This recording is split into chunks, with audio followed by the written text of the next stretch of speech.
Padahal Imam Syafi'i sudah menegaskan, man ya'taqada annallaha jalisun 'alal arsy fahuwa kafirun. Siapa orang yang mengiktikad, meyakini bahwa Tuhan itu bersemayam di arsy, maka orang itu kafir.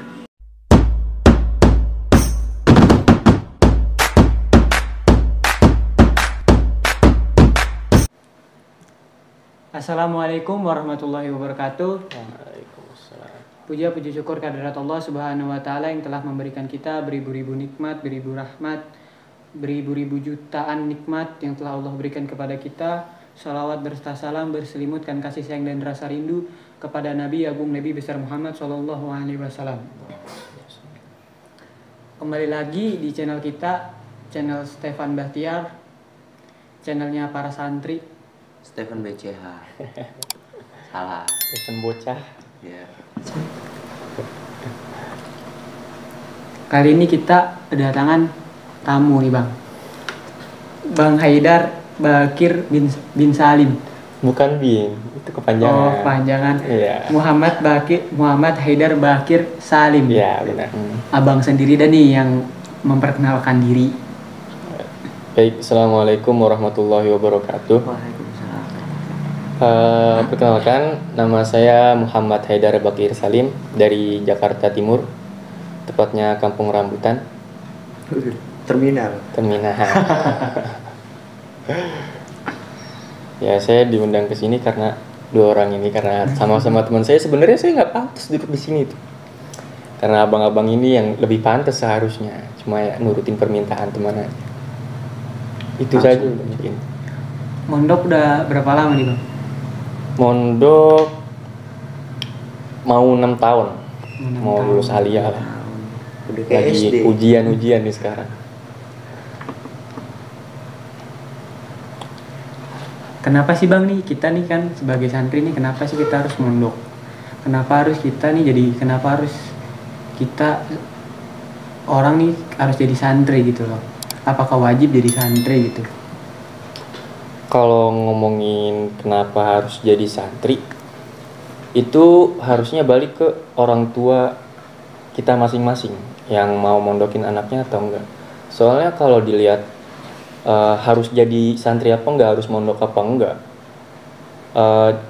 orang tuanya harus bisa lihat lingkungan luarnya. Kayak yang kita lihat sekarang, bedain coba santri, mau sebader-badernya santri, mau sebandel-bandelnya santri, bedain sama santri yang kagak mondok. Bedain yang cuma sekolah biasa sama yang nyantri tapi bandel. Balik ke pertanyaan orang tua masing-masing, lihat lingkungan sekitar kita. Berapa banyak kalau kita masukin anak kita ke pesantren, aman insya Allah. Udah ada yang jagain, kiai-kiai udah kenal juga yang lainnya. Kalau kagak mondokin, lihat di lingkungan luar udah banyak tawuran ya, pergaulan udah makin kacau ya yang kita lihat tuh. Menurut saya kalau kenapa harus jadi santri itu ya harus, soalnya kenapa? Yang saya dapat, sebandel-bandelnya santri dia pasti bakalan balik ke kodratnya dia jadi santri. Paham gak? Oh iya. Jadi kayak misalkan kita jadi santri itu pastikan ya wajib ya, namanya sholat tuh pasti ditekenin banget, walaupun kita ya masih gini ya. Nah. Masih ambek-ambekan. Iya. Ibarat ada lah pasti di uprak-uprak buat sholat tuh ada. Dibanding kalau kita di rumah, jauh banget perbedaannya. Jauh. Yang pertama, kenapa kiai-kiai nyuruh kita uprak-uprak kita buat sholat? Yang pertama, sholat rukun Islam. Saya pernah dengar salah satu ucapan Habib Hussein Ja'far. Rukun syahadat itu ada, rukun syahadat. Salah. Rukun Islam itu ada 5. Yang pertama syahadat, yang kedua sholat, yang ketiga puasa, zakat, dan haji. Rukun yang pasti tidak bisa ditinggalkan oleh seorang muslim yang pertama adalah syahadat. Dan yang kedua adalah sholat. Sehingga sebenarnya nih, semua rukun Islam itu ada pada sholat. Benar gak? Contohnya begini, di sholat kita membaca syahadat. Iya. Di sholat juga kita berzakat, menzakatkan waktu kita, waktu luang kita. Di sholat juga kita berpuasa, karena di sholat nggak boleh makan dan minum. Nggak boleh ngerokok. Nggak boleh. Di sholat juga kita berhaji, karena sama-sama menghadap ke Ka'bah. Masuk ke. Iya, Dalam. benar juga. Bener gak? Ya itu, jadi ngomongin soal buat jadi santri harus mondok apa enggak, menurut saya harus pokoknya harus. Karena kalau orang tua kagak mondokin anaknya, seperti kayak yang di luar di sekolah, di SMA biasa kagak ada agamanya, pasti orang tua, apalagi zaman sekarang, orang tua sekarang itu hanya sebagai tontonan, bukan tuntunan. Contohnya begini, pasti orang tua di luar sana pernah nyuruh anaknya, lu sono ke masjid sono, sholat segala macam. Orang tuanya main HP, tiduran, rebahan, santai.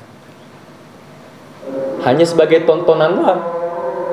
Nah, yang sebenarnya harus jadi tuntunan ya, mohon maaf, orang tua seharusnya nyuruh anak-anaknya buat ke masjid segala macam ya, tuntun anaknya buat ke masjid gitu loh. Jangan hanya kalian cuma rebahan, cuma nyuruh doang seenaknya. Kasih contoh. Iya, kasih contoh.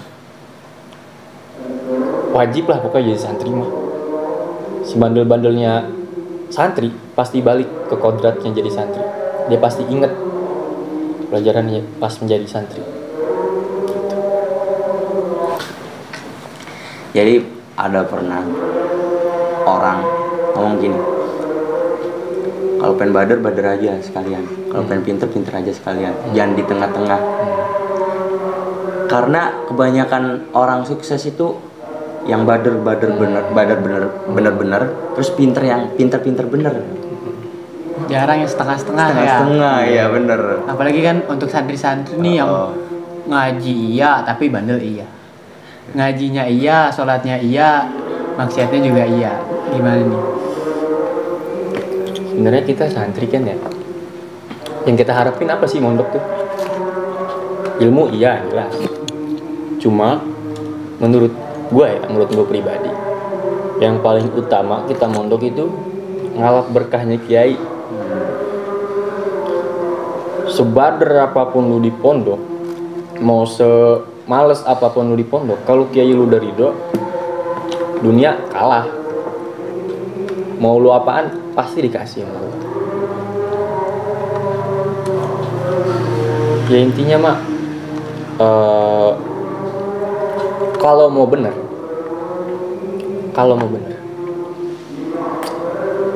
gang Apa itu? sholat. Santri pun mohon maaf nih sebelumnya, banyak nih kayak tetangga kalau kita balik dari pondok liburan, terus kita setelannya kayak begini begitu, sifat kita begini begitu. Mohon maaf ibu-ibu bapak, kita ini bukan malaikat, kita bukan Tuhan, kita punya nafsu, kita ya masih muda juga ya. Mau nyari jati diri. Iya, masanya nyari jati diri. Nggak bisa sepenuhnya santri itu lurus terus, nggak bisa. Apalagi santri zaman sekarang gitu kan. Modelan kita orang. Dulu mah yang kita kenal, kalau dengerin kiai kita, guru-guru kita, kalau nyantri pasti orang-orang kenalnya yang katanya ya santri mah kudet, update, gayanya ya begitu, kagak ada stylishnya. Sarungan doang ya paling. Sarungan, mentok-mentok sarungnya batik gitu ya. Padahal paling enak sarungannya. Yang paling mahal, keren tuh ya BHS dah. Wih BHS nih, oh, mantep tuh. Santri ini kan bang, enggak wajib nggak sih kalau santri itu jadi kiai kan? Kalau santri kan ngaji terus, setiap hari ngaji. Beda kalau sama orang yang di luar, paling ngajinya cuma sore, ngajinya istilah sama orang TPA begitu. Kan kalau kita nih saben-saben hari, pokoknya kalau masalah agama kita paling paham deh santri. Sebandel-bandelnya santri mah pasti paham tentang agama itu, apa itu sholat, apa itu zakat kan. Wajib nggak sih nih santri untuk jadi kiai? Enggak. Kenapa? Why? Kenapanya? Setiap orang itu kan punya kelebihan masing-masing. Nah, Ada orang yang mondok cuma medut banget masalah agama tuh medut. Tapi giliran dimasukin ilmu matematika, biologi, kimia, MTK, wah kenceng banget dia bahasa Inggris umumnya. Dan lihat coba di alumni pondok pesantren yang emang semuanya jadi kiai, kan enggak? Ya enggak? Kalau semuanya jadi kiai ya rebutan mikter, rebutan ngaji segala macam. nanti zamannya nggak ada. Mm-mm. Kiai semua. Gengsi dong, gengsi. Loh, gue kiai masa dengerin ceramah orang? Wah. Kiai semua. Jadi ada porsinya masing-masing. Porsinya masing-masing. Pernah ada orang ngomong yang ke gua gini,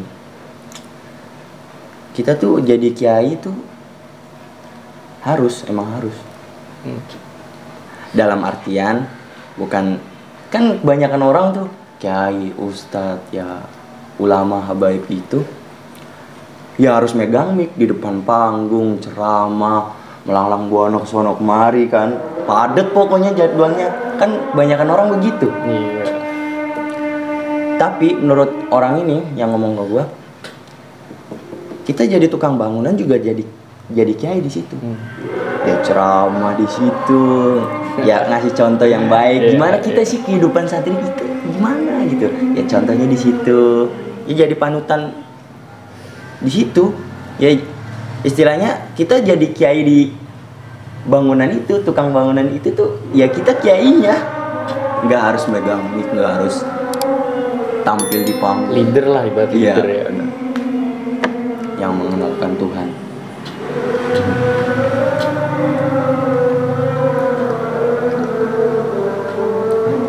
Aslinya juga orang ateis tuh dia percaya Tuhan.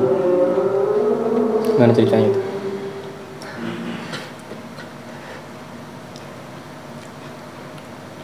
Kalau dia emang nggak percaya Tuhan, dia nggak bakal ngegubris orang-orang yang di sekitarnya. Tuhan itu nggak ada. Ya udah.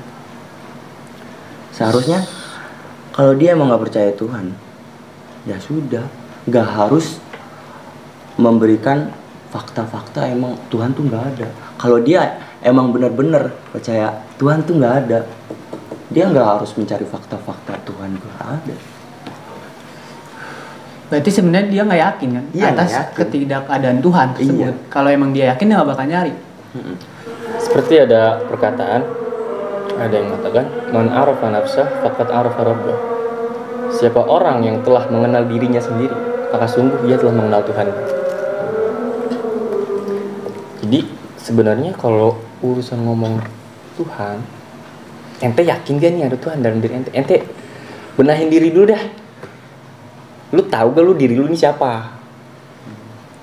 Lu tahu gak diri lu ini siapa? Nggak usah ngeyakinin kita harus nyembah Tuhan yang tidak terlihat gini. Ya Allah emang, aduh, kadang suka aneh pemikiran-pemikiran begitu. Kayak mana mungkin aku menyembah sesuatu yang tidak aku lihat? Padahal mana mungkin alam dengan keteraturan dan keindahannya tidak ada yang nyiptain. Sebenarnya. Oke, kalau mau dilihat ente kalau nanya Allah di mana, Tuhan di mana?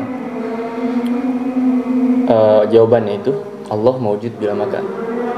Allah itu ada tapi tanpa tempat. Banyak orang-orang yang salah menafsirkan surat Toha ayat 5. Ar-Rahmanu 'alal arsy istawa. Ya. Orang banyak yang berpendapat, bukan sedikit, banyak justru yang berpendapat bahwa Allah itu bersemayam di arsy. Padahal Imam Syafi'i sudah menegaskan, man ya'taqada annallaha jalisun 'alal arsy fahuwa kafirun.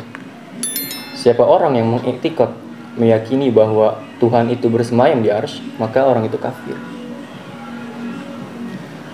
Seperti dalam kitab Fathul Majid, Imam Abu Hanifah pernah ditanya sama ateis,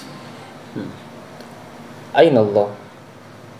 Imam Hanifah jawab, Allah maujud bila makan. Allah itu ada tanpa tempat. Bagaimana mungkin ada tapi tidak bertempat? Dijawab oleh Imam Hanifah. Seperti halnya susu. Di dalam susu terdapat kandungan kalsium segala macam, banyak kan kandungannya. Kita bisa ngelihatnya gak? Enggak. Tapi kita yakin gak ada kandungan itu? Yakin kan? Gini deh, otak aja dah. Lu punya otak? Alhamdulillah. Iya. Bisa lihat otak lu? Tapi lu yakin punya otak? Nah itu kan begitu. Ada namun tidak bertempat.